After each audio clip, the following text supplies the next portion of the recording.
में एक बार फिर से आपका स्वागत है। वर्तमान समय में डीबी नॉलेज हब में पीएफएमएस संबंधी वीडियो जो हैं अपलोड किए जा रहे हैं। तो ऐसी स्थिति में मैं आपको आज बताऊंगा कि किस प्रकार से हम किसी भी देयक के भुगतान के लिए एक्सपेंडिचर का निर्माण जो है वो करें। इससे पहले के वीडियो में मैंने आपको बताया था कि हम किस प्रकार से वेंडर ऐड कर सकते हैं और जिस दुकानदार को या जिस फर्म को हमको भुगतान करना है उसे वेंडर के नाम से संबोधित किया जाता है और उस वेंडर को हम अपने अकाउंट में किस प्रकार से मैप करें। तो आज का वीडियो स्टार्ट करने से पहले आज की इस वीडियो में मैं आपको बताऊंगा कि हम किस प्रकार से उस वेंडर को या जोड़े गए या मैप किए गए वेंडर को किस प्रकार से भुगतान करें। वीडियो स्टार्ट करने से पहले यदि आपने हमारे चैनल को अभी तक लाइक और सब्सक्राइब नहीं किया हुआ है तो चैनल को लाइक और सब्सक्राइब करें और बेल आइकन को प्रेस करें ताकि आने वाली वीडियो आपको आसानी से मिलती रहे। तो सबसे पहले हमको यदि पीएफएमएस से किसी संबंधित फर्म को भुगतान करना है या एक्सपेंडिचर क्रिएट करना है तो सबसे पहले आपको पीएफएमएस के वेबसाइट पर जाना होगा। पीएफएमएस के वेबसाइट पर जाने पर के बाद आपको दाएं कोने पर बने हुए लॉगिन बटन पर क्लिक करना होता है। जैसे ही आप लॉगिन बटन पर क्लिक करते हैं तो आपके सामने में लॉगिन का जो पेज है वो दिखाई देने लगता है। इस लॉगिन के पेज पर आपको एक्सपेंडिचर क्रिएट करने के लिए मेकर के आईडी से लॉगिन करना होगा। आपके विद्यालय को कुल 3 प्रकार की आईडी जो है वो प्राप्त होती है, एक मेकर की आईडी, एक चेकर की आईडी और एक एडमिनिस्ट्रेटर की आईडी। तो यहाँ पर आप सबसे पहले मेकर की आईडी से लॉगिन हो जाइए। जैसे ही आप मेकर के आईडी से लॉगिन होते हैं तो कुछ इस प्रकार का पेज जो है वो आपके सामने में दिखाई देता है। इस पेज के सबसे बाएं तरफ विभिन्न जो मेनू है वो दिए रहते हैं। इस बाएं कोने पर बने हुए मेनू में से सबसे पहले आपको एक्सपेंडिचर बटन पर क्लिक करना होगा। जैसे आप देख सकते हैं कि एक्सपेंडिचर बटन है। जैसे ही आप यहाँ पर एक्सपेंडिचर बटन को क्लिक करते हैं तो आपके सामने में कुछ इस प्रकार का जो सब मेनू है वो दिखाई देने लगता है। यहाँ पर आपको ऐड न्यू पर क्लिक करना है और जैसे यहाँ पर आप ऐड न्यू पर क्लिक करते हैं तो आपके सामने में कुछ इस प्रकार का जो पेज है वो ओपन हो जाता है, जहाँ पर सबसे ऊपरी हिस्से पे यह लिखाया रहता है क्रिएट एक्सपेंडिचर डिटेल। यहाँ पर आपको अपने देयक के भुगतान संबंधी जो आवश्यक जानकारी है वो आपको यहाँ पर लिखनी होती है। इसमें सबसे पहले आप प्रोजेक्ट का नाम जो है यहाँ पर सबसे पहले आप देख लीजिए कि आपके स्कीम का जो नाम है वो क्या है। तो ये स्कीम का नाम जो है वो CT9 सिटी समग्र शिक्षा या आपके व्यय किए जाने में संबंधित जो स्कीम है उसका नाम यहाँ जो है यहाँ पर होना चाहिए। ये ऑटोमेटिक फिल हो जाता है। इसके बाद आपको आपके विद्यालय का जो अकाउंट नंबर है वो आपको यहाँ पर दिखाई देगा। यहाँ पर आपको कुछ भी भरने की आवश्यकता नहीं है। इसके बाद जैसे ही हम स्क्रॉल करते हैं और नीचे आते हैं तो आपको एक्सपेंडिचर से संबंधित जो जानकारी है वो यहाँ पर दिखाई देती है। आपको वेंडर के संबंधित जो समस्त जानकारियाँ हैं वो आपको यहीं पर भरनी होती है। यहाँ जो हिस्सा है वो एक्सपेंडिचर से संबंधित है। उसके नीचे का जो हिस्सा रहेगा वो आपके स्कीम कंपोनेंट का हिस्सा होता है। जैसा कि आप देख सकते हैं ये स्कीम कंपोनेंट का हिस्सा होता है। तो सबसे पहले मैं जानकारी जो है वो यहाँ से भरना शुरू करता हूँ। तो सबसे पहले आपको यहाँ पर लिखना है एक्सपेंडिचर डन फॉर, मतलब जो एक्सपेंडिचर आप क्रिएट कर रहे हैं, जो देयक बना रहे हैं वो किसके लिए बना रहे हैं। तो आपको यहाँ पर बताना पड़ेगा, सेलेक्ट करना पड़ेगा कि जो देयक है वो आपको वेंडर के लिए बना रहे हैं या बेनिफिशियरी के लिए। तो मैं यहाँ पर वेंडर बटन का चयन कर लेता हूँ। जैसे मैं यहाँ पर चयन करता हूँ तो मेरे सामने में वेंडर नाम का जो ऑप्शन है वो दिखाई देने लगता है। तो यहाँ पर आपको एक्सपेंडिचर वेंडर नेम के बाजू में सेलेक्ट वेंडर का भी ऑप्शन दिया रहता है। यहाँ पर आप क्लिक करके वेंडर जो है वो सेलेक्ट कर सकते हैं। जैसे ही आप यहाँ पर क्लिक करेंगे तो आपके सामने वेंडर सेलेक्ट का जो पेज है वो ओपन हो जाता है, जैसा कि आप देख सकते हैं ये। अब यहाँ पर वेंडर सेलेक्ट करने के लिए आपको ऑप्शन दिखाई देगा कि ये वेंडर जो है वो मेरे द्वारा या तो बनाया गया है, रजिस्टर्ड किया गया है या फिर मेरे द्वारा मैप किया गया है। यहाँ पर केवल उन्हीं वेंडरों की जो सूची है वो आपको दिखाई देगी जिनको आपने मैपिंग किया हुआ है या जिनको आपने अपने विद्यालय से रजिस्टर्ड किया हुआ है या अपने एजेंसी से रजिस्टर्ड किया हुआ है। तो आपको जिस भी वेंडर को भुगतान करना है या एक्सपेंडिचर क्रिएट करना है उसको आप यहाँ पर क्लिक कर दीजिए या सेलेक्ट कर लीजिए और सेलेक्ट करने के बाद आप आगे जो है वो बढ़ जाइए। जैसे ही मैं यहाँ पर सेलेक्ट करता हूँ तो उसको वेंडर का नाम जो है मुझे यहाँ पर दिखाई देने लगता है, जैसा कि आप यहाँ पर देख सकते हैं कि ये यहाँ पर नाम जो है वो फिल हो गया। अब उसके बाद आपको यहाँ पर लेटर ऑफिस ऑर्डर नंबर डालनी है, अर्थात आप किस आदेश के तहत उस वेंडर को भुगतान कर रहे हैं उसका आदेश का जो क्रमांक है वो आपको यहाँ पर टाइप करना है। जैसे मैं यहाँ पर टाइप कर देता हूँ समग्र शिक्षा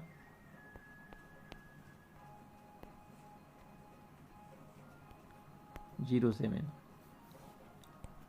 ये आदेश जो है वो आप अपने प्रस्ताव से ले सकते हैं, या यदि आप चाहें तो इसके लिए एक अलग से नोट शीट जो है वो तैयार कर सकते हैं। अगले वीडियो में आपको बता दूंगा कि किस प्रकार से हम प्रस्ताव जो है वो पारित करें या किस प्रकार से नोट शीट जो है वो तैयार करें। उसके बाद आपको यहाँ पर उस नोट शीट को अटैच करना होगा। यहाँ पर चूज़ फाइल करिए, और चूज़ फाइल करने के बाद आप फाइल का चयन करके उस जो आदेश की प्रति है उसे आप अपलोड करेंगे।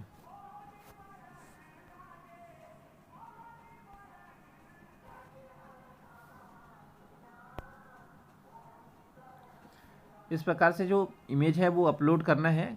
इमेज सेलेक्ट करने के बाद आप इमेज को अपलोड कर दीजिए, जैसे मैं यहाँ पे अपलोड कर रहा हूँ। जैसे ही आप यहाँ पर अपलोड करते हैं तो आपके सामने में कुछ इस प्रकार का जो दृश्य है वो दिखाई देने लगता है, और यहाँ पर आपको वो दिखाता है कि आपके द्वारा जो इमेज है वो अपलोड कर दिया गया। यहाँ पर आप देख सकते हैं कि इमेज जो है अपलोड हो गया है। इमेज का साइज़ जो है वो एकदम डिफाइन नहीं हुआ है, लेकिन ये बताया गया है कि इमेज की साइज़ जो है वो 4 MB से कम होनी चाहिए। JPG, PNG और PDF फाइल जो है वो अलाउ है यहाँ पर। इसके बाद आपको यहाँ अगली जानकारी फिल करनी है। आपको डालना है यहाँ पर कि सैंक्शन डेट, आपने जो उक्त व्यय से संबंधित एक आदेश जो है पारित कराया हुआ है वो किस दिनांक को पारित कराया हुआ है। तो यहाँ पर आपको डेट जो है वो डाल देना है। मान लीजिए मैंने 2 तारीख को ये प्रस्ताव जो है पारित कराया हुआ था, तो ये 2 तारीख लिख देता हूँ। उसके नीचे में आप जो जिस डेट को आप उसको भुगतान कर रहे हैं या ट्रांजेक्शन कर रहे हैं उसके साथ में वो डेट जो है वो नीचे में आपको दिखा देता है, और उसके नीचे में आपके पास कितनी जो मिनिमम बैलेंस बची हुई है उसके बारे में वो दिखाता है।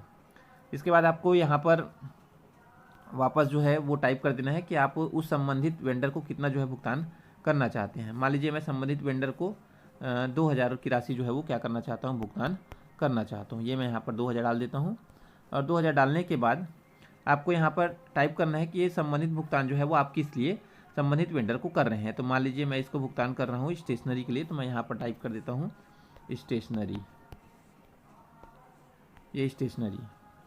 अब स्टेशनरी डालने के बाद आपको यहाँ पर सेलेक्ट स्कीम कंपोनेंट पर जाना होगा। स्कीम कंपोनेंट डिटेल में आपको सबसे पहले स्कीम कंपोनेंट के बाजू में जो सेलेक्ट का ऑप्शन दिखाई दे रहा है उस पर आपको क्लिक करना होगा। जैसे ही आप यहाँ पर क्लिक करेंगे तो आपके सामने में स्कीम से संबंधित जो डिटेल है वो खुलकर नीचे आ जाता है। यहाँ पर आपको उस स्कीम का सलेक्शन करना है जिस स्कीम से आप संबंधित वेंडर को भुगतान कर रहे हैं। मान लीजिए मैं यहाँ पर एनुअल ग्रांट को सेलेक्ट करता हूँ। ये एनुअल ग्रांट को सेलेक्ट किए, और यहाँ पर मैं मान लीजिए उदाहरण के लिए स्कूल ग्रांट से व्यय कर रहा हूँ, तो स्कूल ग्रांट को मैं क्लिक करता हूँ, और यहाँ से मैं प्राइमरी स्कूल के लिए जो फंड है वो डिलीवर कर रहा हूँ। तो ऐसी स्थिति में मैं प्राइमरी का सिलेक्शन करूँगा, और यहाँ पर अगले ऑप्शन पे जाऊँगा। अगले ऑप्शन पर जाने पर मुझे 2 प्रकार के ऑप्शन मिलते हैं। एक्सपेंस टाइप में रिवेन्यू है, कैपिटल है, मैं रिवेन्यू का सिलेक्शन करता हूँ। यहाँ पर कितना % राशि जो है वो मैं संबंधित फर्म को भुगतान करना चाहता हूँ। तो यदि 2000 है तो मैं यहाँ पर 2000 जो है वो टाइप कर देता हूँ।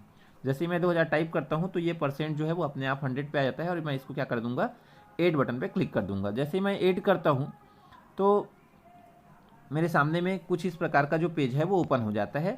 अब यहाँ पर मेरे जो एक्सपेंडिचर की जो डिटेल है वो यहाँ पर आ गई है। एक्सपेंडिचर की डिटेल आने के बाद आपको यहाँ पर सेलेक्ट करना रहेगा जो आपने अभी एक्सपेंडिचर क्रिएट किया हुआ है। उसके बाद आपको सेव बटन पर क्लिक करना होगा। जैसे ही आप यहाँ पर सेव बटन पर क्लिक करते हैं तो आपके सामने में इस प्रकार का जो पेज है वो ओपन होता है, जहाँ पर आपको अपने एक्सपेंडिचर से संबंधित जो वाउचर नंबर है उसका जो डिटेल है वो आ जाता है। आपको इस वाउचर नंबर को कॉपी करके या सेव करके रख लेना है, जिसका उपयोग आप अन्य कार्यों के लिए करेंगे। तो इस प्रकार से आप बड़े ही आसानी से जो एक्सपेंडिचर है वो क्रिएट कर सकते हैं, और इस वाउचर नंबर को आप सेव कर लीजिए। इसके बाद जैसे ही आप यहाँ पर नीचे जाते हैं तो आपके सामने में कुछ इस प्रकार का जो पेज है वो डिटेल है वो आपके सामने में आ जाता है। एक्सपेंडिचर डिटेल सेव्ड, ये देख सकते हैं आप, एक्सपेंडिचर डिटेल सेव्ड या expenditure detail saved successfully, do you want to proceed with pay detail.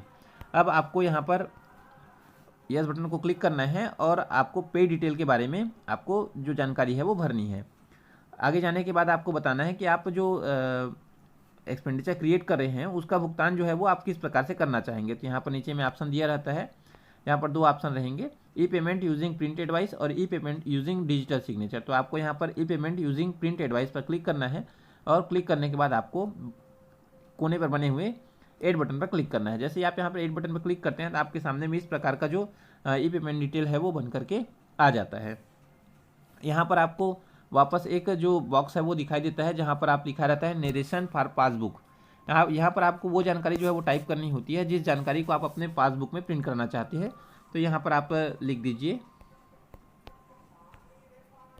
जो जानकारी आप अपने पासबुक पर प्रिंट कराना चाहते हैं।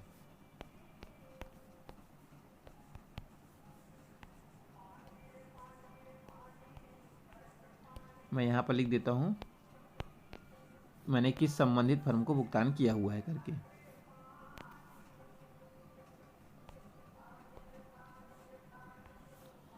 उसके बाद जैसे ये टाइप हो जाता है तो आपको नीचे टैक्स डिडक्शन के बारे में जानकारी देनी होती है। तो ये आपको यहाँ पर नो टाइप कर दीजिए। नो करने के बाद आप नीचे कन्फर्म बटन पर क्लिक कर दीजिए।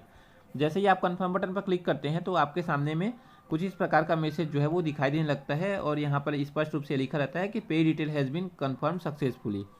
अब ये आपका जो एक्सपेंडिचर है वो क्रिएट हो गया है। एक्सपेंडिचर क्रिएट होने के बाद अब आपको उसको अप्रूवल के लिए भेजना है। तो इसके लिए आपको सबमिट फॉर अप्रूवल जो है वो उस पर क्लिक करना है और जैसे ही आप यहाँ पर क्लिक करते हैं तो आपका जो एक्सपेंडिचर है वो अप्रूवल के लिए अप्रूवर की आईडी में सेंड हो जाता है।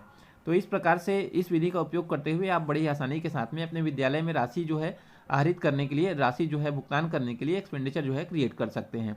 यदि आपको हमारा वीडियो अच्छा लगा हो तो हमारे चैनल के साथ बने रहें और चैनल को लाइक और सब्सक्राइब करें और अन्य साथियों से भी शेयर करें। हमारे आने वाली वीडियो में आपको बताऊंगा कि हम किस प्रकार से किसी एक्सपेंडिचर को अप्रूव करें, उसका पीपीए जो है किस प्रकार से प्राप्त करें। धन्यवाद।